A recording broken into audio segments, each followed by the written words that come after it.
Well, welcome back to Hamilton Life, everyone. I'm Linda Rourke. So, a lot of photos. Maybe you got some new artwork for Christmas and you're looking what to do with them. Well, Jill Fraser is here to show us. And I love this template that you've built because anyone can do this because we all have newspaper hanging around or paper of some sort. Just explain what you've done as far as the setup here. Okay, so let's say you've got a wall in your house that you kind of want to put some artwork on, but you don't want to either invest in a big piece or you don't know what you want there. But you kind of have, everyone kind of has these smaller frames lying around and you kind of don't know how to put them together. So the first thing you should do is measure the size of the wall space. Okay. And then all I did was tape the newspaper to that size. So kind of move the newspaper around. Made this your wall space. Made this the wall space.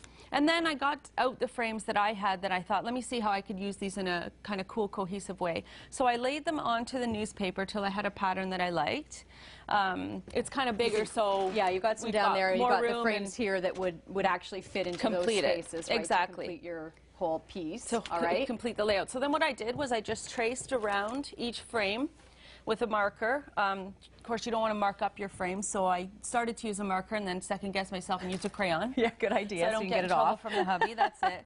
But the cool thing about this is then you can also on the back mark where you need to put your nail to hang it. Right, this, you just measure that and put it in. Put it in, and then you take the frames off and you can just tack that paper right up onto the wall space, and then you kind of have a template for where to stick your nails and instant, you know, gallery wall. Take the newspaper off, however. Take the newspaper, yeah. Sure, unless the newspaper's your artwork. I mean, we're really going low budget. Yeah, just kidding. Of course, no one would probably ever do that, but you never know. And then I like this too. So you've just laid the photos in the frames out on the floor and taken a picture of that. Right. So that you know, if you're not doing it today, but it's a project you're thinking about, you want to put the frames away. Let's say you lay them out, take a snap, then put it away for future use, and then you kind of just give that to your husband one Sunday and say, I'm out, I'm going shopping, can you hang those up for me in that order, you got the picture, it's nice and easy to do. That's right, yeah. So brilliant. It's really kind of great ideas. It makes it easy to get some artwork up on the wall. It does, and I think it's really hard. Like a lot of people